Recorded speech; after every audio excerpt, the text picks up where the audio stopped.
Well, hello, GoodHard story listeners. You are in for our biannual or triannual now resident, unofficial, and unpaid disability theologian, Amy Julia, and I should sing our song as we have the theme song for Amy Julia, which is Ask Amy Julia, Ask Amy Julia. If you have a question, simply ask Amy Julia. We did not get her permission to write this ditty or to introduce her as our unpaid resident disability theologian, but we're hoping she's okay with it. So okay with it. So honored to have a ditty. Excellent.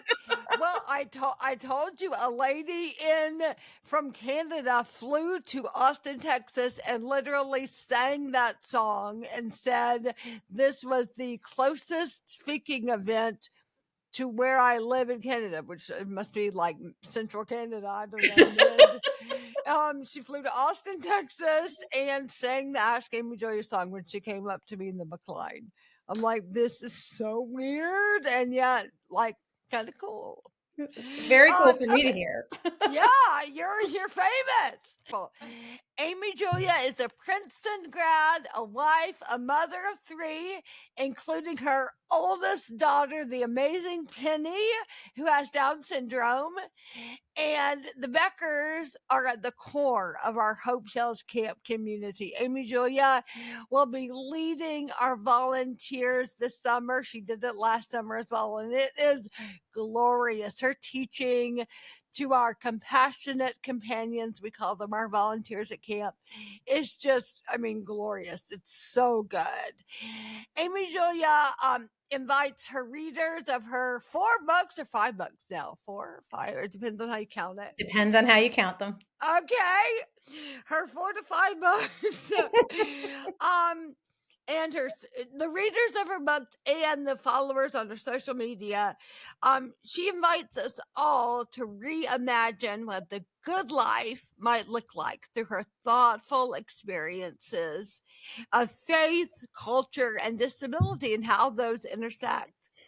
She is a prolific writer who's published, like I said, those 4 to 5 books and countless essays that have been featured in Time, Christianity Today, the New York Times, and the Atlantic, just to name a few. This woman is amazingly prolific in writing. So, I love sort of your rebrand of the podcast and your ministry, company, all the things, just your brand, to reimagining the good life. I obviously here at the GoodHard Story am obsessed with reimagining the good life. So I find that concept extremely important. I think so much of our suffering springs up in that place between our ideas of what a good life is and the lives we're actually living.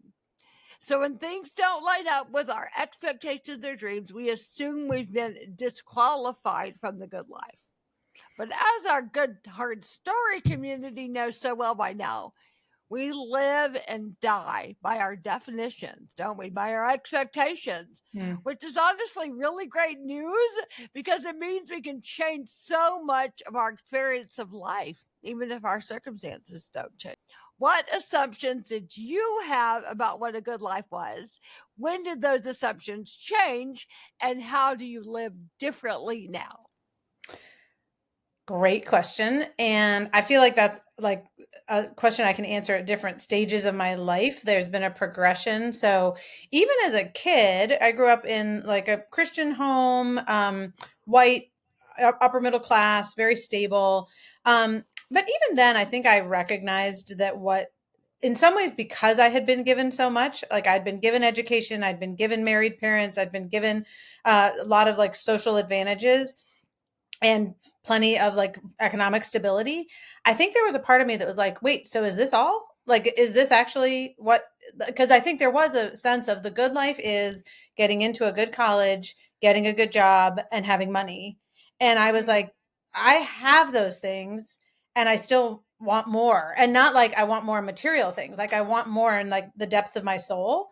So I think I knew Mm. that, but in some ways I also, so I kind of, in some ways I stepped off of like the pursuing wealth track pretty early on. Like I went to Princeton University, you mentioned that, but then I became a youth minister. And so I was literally living in like someone's basement and making $12,000 a year right out of college, and like had no career prospects that were going to get me anywhere more than that. Right. But I still, I think, went I on. like you even more than I did before. I mean, I am here for it. I love this. But I still was pursuing it was like I was pursuing like a religious version of the good life, where it was like, Oh. okay, so I'm going to be really good and I'm going to continue to work really hard to prove that. So there was Mhm. like, I do think there are different versions of the good life, and one involves kind of wealth and material stuff, and then one can involve like morality and goodness. Um, and even there, and for me, I think the intellect was really involved. Like I'm going to learn a lot and I'm going to communicate a lot, which are not bad things, but they also are not like the thing. And so definitely when our daughter Penny was born, I was 28 years old. At that point I was in seminary. So I'd done youth ministry for 5 years and was in seminary. And Penny was diagnosed with Down syndrome. And I realized that even though I had said, I'm stepping off this ladder and I'm not saying that like with the school you go to and the amount of money you can make is what matters in your life, I still didn't know how to receive a child with an intellectual disability. And I had to go through a long process of really relearning, grieving, thinking differently in order to have a new understanding of what made life good and what it meant to live into that. And that was actually a life that was based on love and limitations, I would say, rather than on achievement and yeah, becoming more and more independent. So yeah, I could say more, but that's where I'll land it for now. I I'm almost overcome. I'm on the verge of tears because you've just put words around something that I felt so deeply but not really had language for. Hmm. Um, that there was such probably a rejection of some of the trappings of the old way of thinking before my stroke, but I hadn't, and I think I did reject some of that, but some of it I definitely had not. Next, what I find another thing, an area that you so beautifully are speaking into and focusing on in all of your work is proclaiming the inherent belovedness of every human being. The work of my life and of my nonprofit, Hope Heals, which you are such an important part of, is all about creating spaces of belonging and belovedness for people experiencing disabilities. When I lost a lot of my physical capabilities, I definitely didn't immediately connect the dots between disabilities and inherent worth. But now I'm able to see my disabilities as an invitation to fully experience how much God loves and esteems me, regardless of what I can or can't do. And in some really crazy ways, those of us with disabilities don't even have the option to pretend we can earn God's love through achievement or accomplishment or anything else. So there's some freedom, honestly, and I'm here to receive it. So my question for you, Amy Joya, is how has parenting a child with disabilities informed the way you experience belovedness yourself?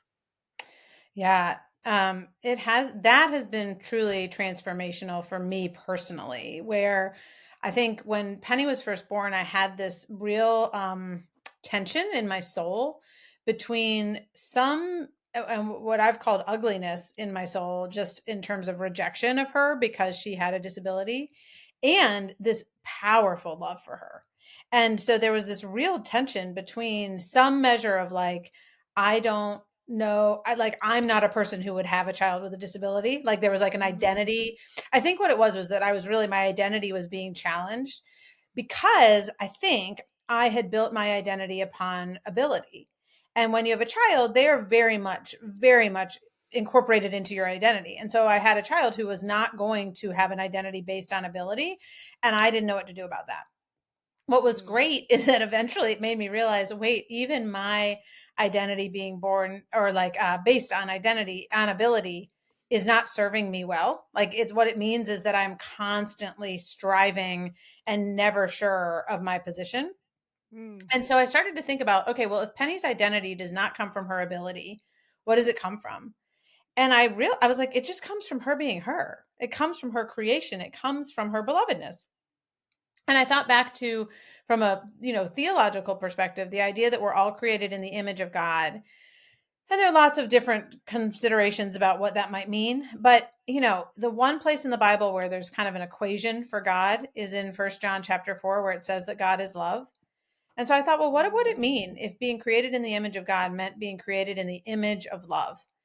That we were mm. created in love, for love, that we are loved, that we are meant to love. Jesus says the greatest commandments are to love God, to love your neighbor, to love yourself. Like love is the foundation of it all. And that radically transformed not just the way I saw Penny and her identity, but my own identity as well. To see Mm, myself as beloved first and to allow any abilities or achievements to come from that place. So if they were taken away, who I was not taken away. I mean, right. that rocked my Mm. world and changed my life. You are envisioning a world of belonging. I think a world of belonging is such a beautiful alternative phrase for what Christians often call the kingdom of God. I Yeah. think the big story of the Bible in so many ways is about that deepest human need of belonging. We can't get away from it, we crave it.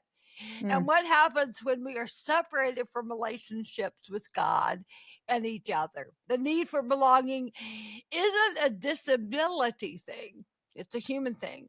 I love that your work acknowledges that reality. So, question for you is when you dream your biggest dreams for what a world of belonging might look like, what do you see, Amy Julia? And Mm. how do we participate in building that world of belonging within the realities of our own lives? I do think that you mentioned the word status before, and I've been thinking a lot about status. And I think a world of belonging is a world in which status just does not matter the way it does in our current world, Mm, where we are not looking for ways to be better than each other. We're looking for ways to elevate each other. I believe that's what God is already looking to do for us, especially if we are in a place of low status. mm. But that if there's so much freedom we could experience if we were actually doing that for each other. And I would say that Hope Heals Camp is the place where I have most consistently experienced a world of belonging, right? And a lot of that has to do with status. I've had people say to me, I don't understand, like, because there sometimes are people who within like a little Christian circle at least are considered celebrities, and yet there's no sense of those people are special and important and these people are not. Like there's a sense of just common um elevation of each other, like a common Mm. sense of dignity, of worth, of giftedness, of value, and of need. And that I think is what a world of belonging would mean. But it would very much mean that the people who are in kind of acknowledged positions of status would be approaching themselves and other people really, really differently. And I think it would be a blessing to everyone, but it would very much like restructure everything. It absolutely would. I loved your piece in Comment Magazine. Is it called Comment Magazine Yeah. recently? Called The Blurring is Part of the Beauty. And I wanted to read a quote from it that Mm, was just so striking and then let you expound, if you will. sure. You write, typically developing people, as Jesus suggests in Luke 14, need a reorientation towards social status to experience the reciprocal relationships of interdependence that characterize the kingdom of God. Oh, that's pretty glorious, Amy Joy. Oh my gosh.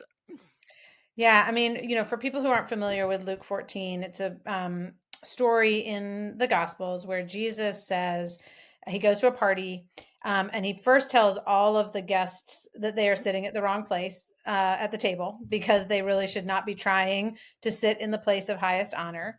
And then he tells the host of the party, you invited all the wrong people because you invited the people who can pay you back instead of the people who are on the margins. And there really is a vision that Jesus gives us of what a party should be like. And he says that's what the kingdom of God is like. Or in the words we're using today, the world of belonging would be like. And that's a party where the host doesn't invite the most obvious people, but deliberately Mm, invites the people on the fringes. And what mhm, really struck me in reading that parable and passage recently is that it's not that surprising for Jesus to say you should invite the people on the margins. If you go back to the Old Testament, like that's a law, to like God is very concerned for the orphans and the widows and the people on the margins. But yeah. what's unusual, so it's not unusual for Jesus to say you should love these people. This is what justice looks like. This is what God requires. Like in terms of just being good, you should do this. But he doesn't say you should do this because you'll get credit with God.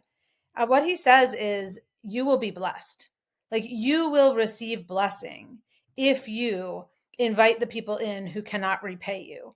And Mhm, essentially, you will receive blessing if you let your world be flipped upside down. If status is not what is animating you anymore, if achieving your position and holding on to it tight is not what you are going for, if you can let go of that and instead celebrate the people that God has given you, the abundance that God has given you, like live from a way of blessing instead of a way of paying each other back, mhm, then you will be blessed. And I love that so much because it really does speak to my life too, where it's like, yeah, you can keep working really hard. And at least right now, in terms of my body and mind, I can probably get rewarded from that in like the world's terms.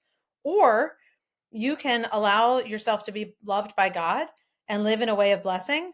And that's going to be richer and deeper and wider and, so much better. But it does mean laying down a lot of the things that I am still tempted to think are the most important. mm.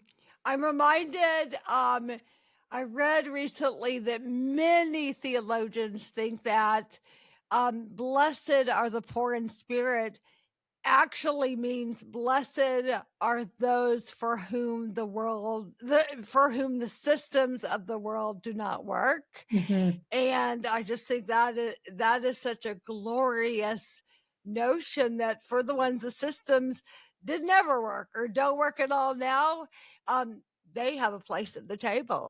Okay, I want to pivot slightly and talk about disability versus suffering. Mhm. And as we discuss what it means to belong, I want to bring up something you spoke on recently that I found so compelling. You gave an incredibly thoughtful response to a recent piece by John McWhorter in the New York Times, in which he writes, to say that someone has a disability hardly distracts us from the fact that the person inherently suffers because of it.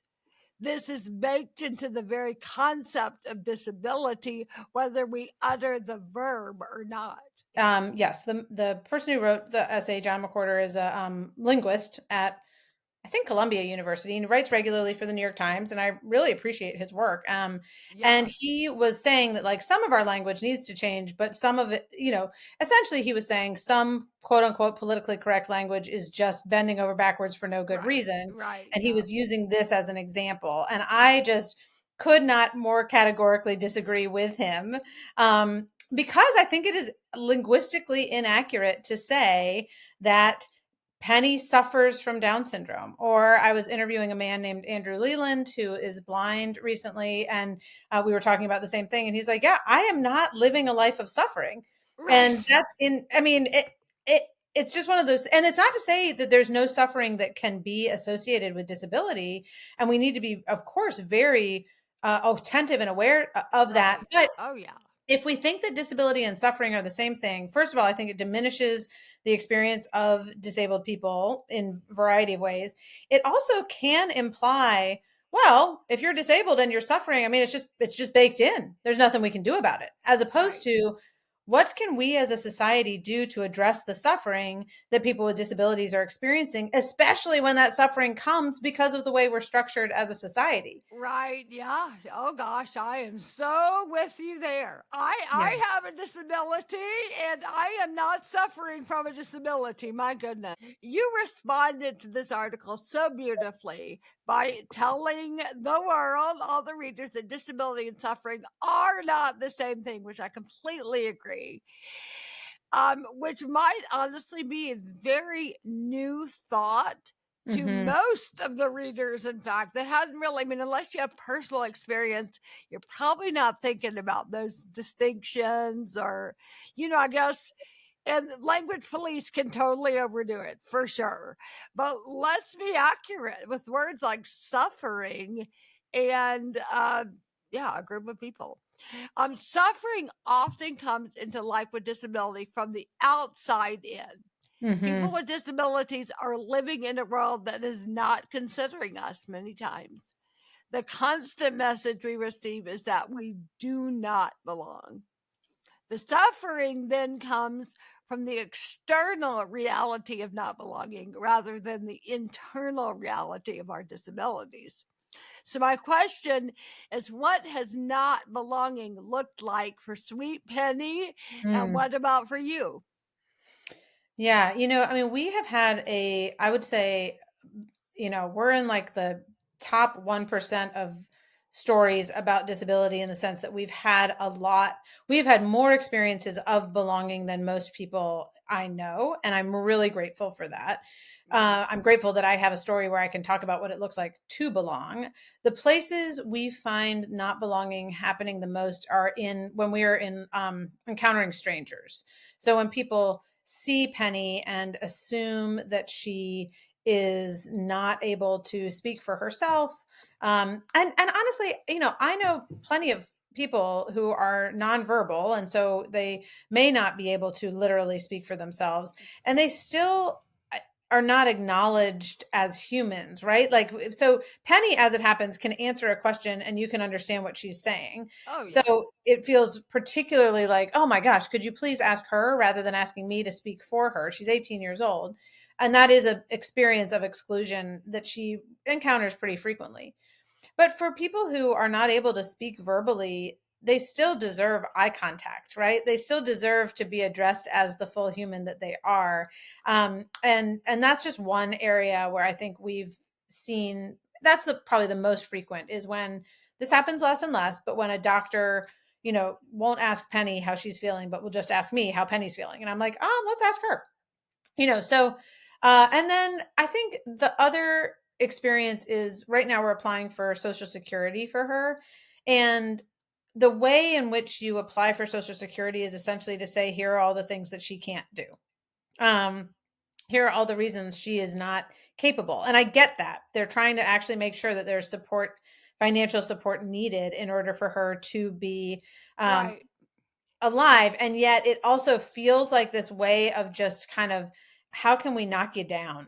How can we just prove that you're not Right. good enough or something? Oh, So, yeah. and that was true when she was younger as well, within the lots of tests that came up in therapeutic or educational environments where it was just like, instead of being amazed at who she is, which is what the attitude I want to carry through life.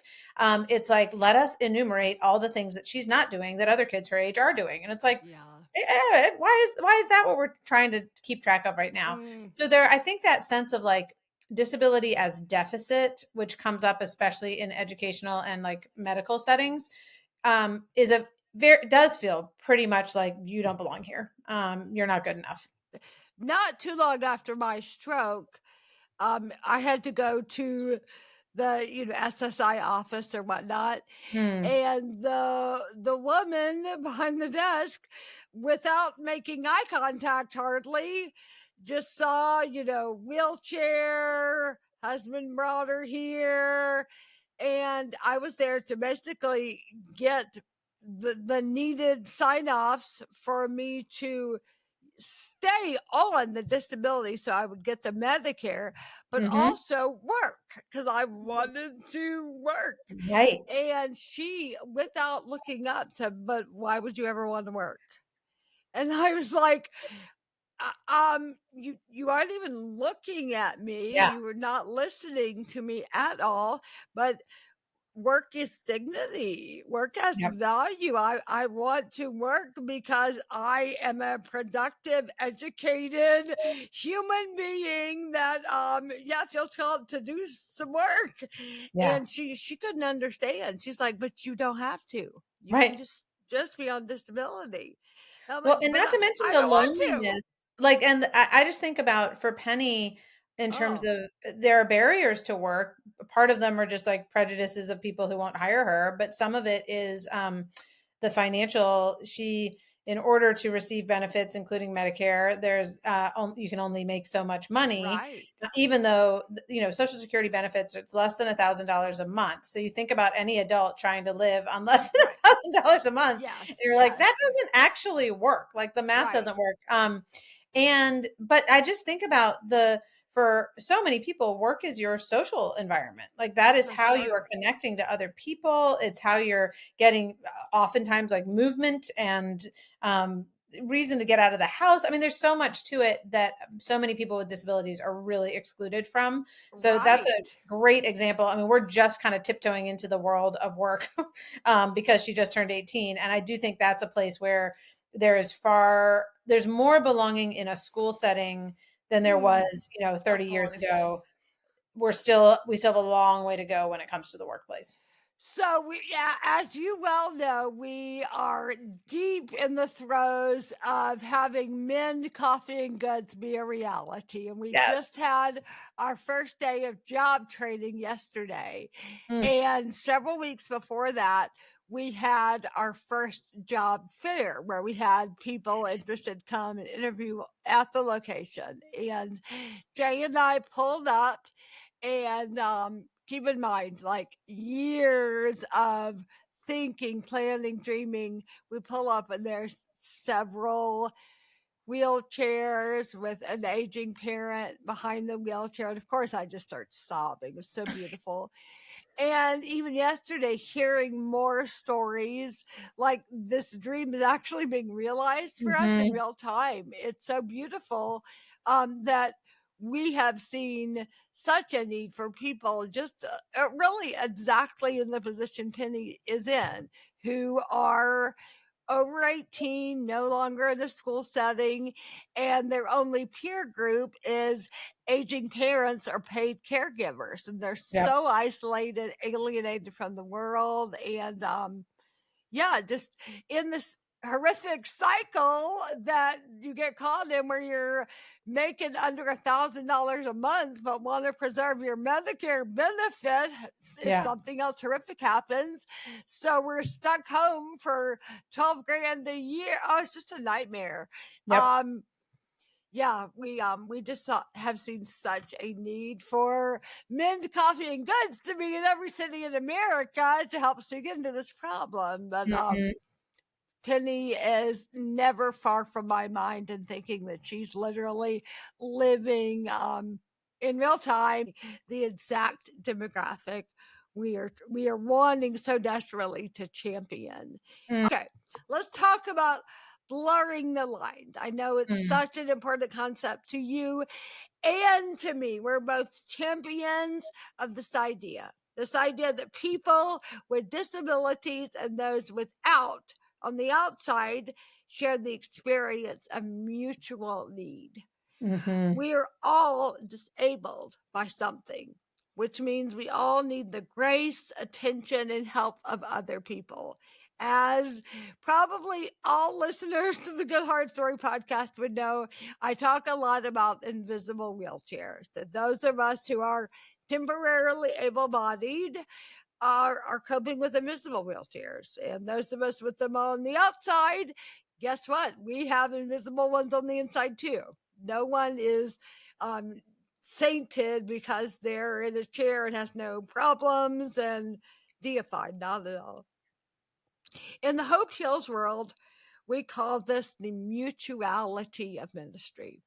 We all have something to give to one another, and we all have so much to receive from one another. You recently wrote a beautiful piece that I referenced before in Comment Magazine, which really moved me so deeply. And it was literally called Blurring the Lines. Will you tell our listeners about the encounter you had at Hope Hills Camp that Mm. inspired the piece? Yes, I will. So last summer, I was at Hope Heals Camp and was walking to just down the road next to Mary Austin, your sister-in-law.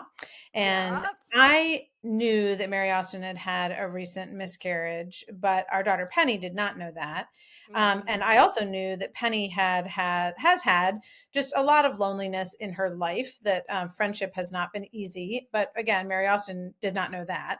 So we're walking right. along together, and Mary Austin said to me, Amy Joya, I think I need to apologize. And I said, why? And she said, because I feel like I'm monopolizing Penny's attention. And I just am so sorry. I just need her, or I want her to be with me. I feel like I'm being really selfish. And I got teared up just in that moment, Oh. because I said, no one has ever said that to me before, that Mm, they feel as though they are taking Penny's attention because no. she should be allowed to give it to other people. And it was such this beautiful experience of exactly what you were describing, Oh of gosh. mutuality of ministry, because I know how much it means. I mean, I'll tell you this. We, as you know, are coming to Atlanta in a couple of weeks. It is Penny's spring break, I and know. Penny's senior year. I gave her two choices for her senior year spring break. One was to go to the Bahamas, which I swear for 10 years she's been talking about wanting to go to the Bahamas for spring break. The other was to go to Atlanta to visit Hope Heals camp people. And she said, I choose Atlanta It's because I so want to sweet. see these people. And Mary Oh, Austin will be one of them. And so just that sense of, yeah, of being able to, and in that case, two people ministering to each other without even knowing that that's what oh, was happening, it's right? so glorious. Neither of them knew, and yet that sense of just being present in love to each other Mm, as a way mm. of God doing the ministry of care. It was incredibly, it was like this really small example that speaks volumes, right?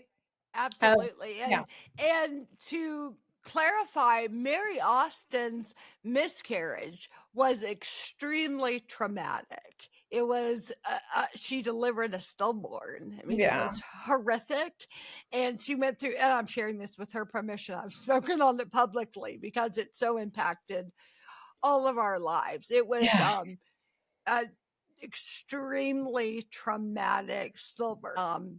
She literally came into camp 3 weeks after that experience, yeah. and to just cling on to Penny is just so glorious. Oh, I just it's absolutely thrilling. It is the picture of mutuality of ministry. It's stunning.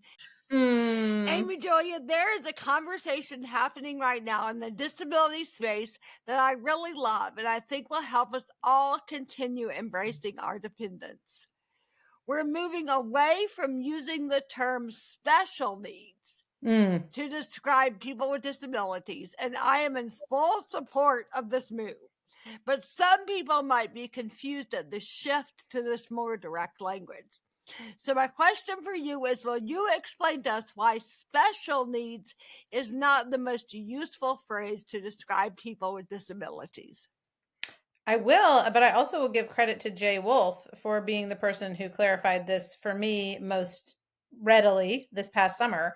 You're Um, right. You're totally, I'll never forget that either. It can't, yeah. yeah, he just did a really great, I mean, he did it better than anyone I've ever heard, I would say. But he just said, "Look, Catherine doesn't have special needs. She has human needs. She needs to see people. She needs to, yeah, Yeah, interact in relationship. She needs to get dressed in the morning. She right, needs to whatever." And I just was able to say, "Yeah, that's so true. Penny does not have special needs. She needs to have friends. She needs to right. eat meals. She needs to have a safe place to live and have a family." And that, even though I have heard different people talk, I mean, there's kind of a technical reason not to use the word special needs, because the label disability actually means something in terms of the government and education. And so you need Mm-hmm. to be able to designate, are you disabled or not? Like that actually Right, can, as we were yes, talking about, have to do with benefits. But I think right, there's something also in the sense of, oh, let's put the kids with special needs all together because they're right. different, as opposed And to like, take pictures of them. Yes, yeah, totally. like They're zoo we all animals. have Yes, needs. And I just think for us to be forced, for those of us who can think of ourselves as if we are in a different category, to say, well, wait a second, in what ways are Penny's needs or your needs different than mine? Right. Um, as opposed to me having to say, wait, I'm needy too. And that's not always as acknowledged, but Right, it's pretty and I'm important. sorry, but that doesn't make you special. Yeah, I'm sorry. Maybe it's also a generational thing, like, "But we wanna feel special, and we want the ribbon." It might be Maybe that. I don't know. Anyway, it's a really fascinating moment, I think, in the world to be even thinking about how much language matters. I don't know that that has been a priority for past generations. And I'm so glad we are in a time where these words and how we use them are being considered and how words matter. I just think it's so, so important to unpack. You've mentioned already that like we also don't have to be the language police, and there are even times I still say special needs. Like these are all A things hundred, that are going to yes. come out of our mouths, and we can be gracious to ourselves and to one another, because what we're trying to do is just like change a posture of our hearts. That and we want our language to reflect that, but sometimes it doesn't, and it's going to be okay. 100%. I could not echo that anymore. I'm sure you've heard me say at camp before to all the volunteers that I find such comfort as a speaker that people will forget what you say, but they will never forget how you made them feel. So you may Hmm. really screw up and say the wrong thing, but show some love and kindness, make them feel seen and Mm, known, and it's okay. We all mess up, and yeah, we don't always say the right thing or perfectly hit it.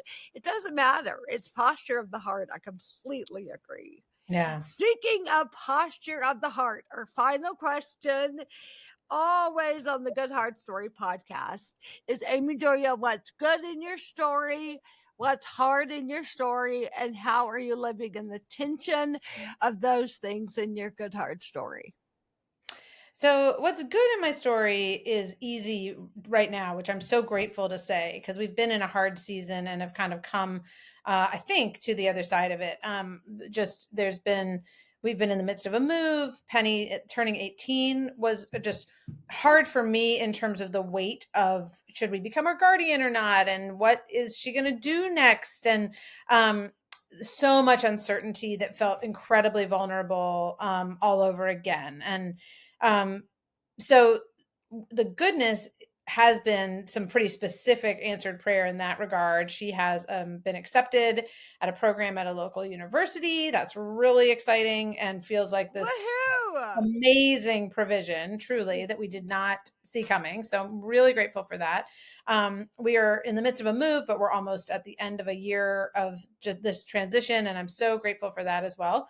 So I think for me, the tension maybe right now between the good and the hard does have to do with living in the present moment instead of just waiting for the future to come, just wanting to know how it's all going to work out. Right. I'm getting some sense of that. And I think there is, I mean, I go back to when Penny was really little.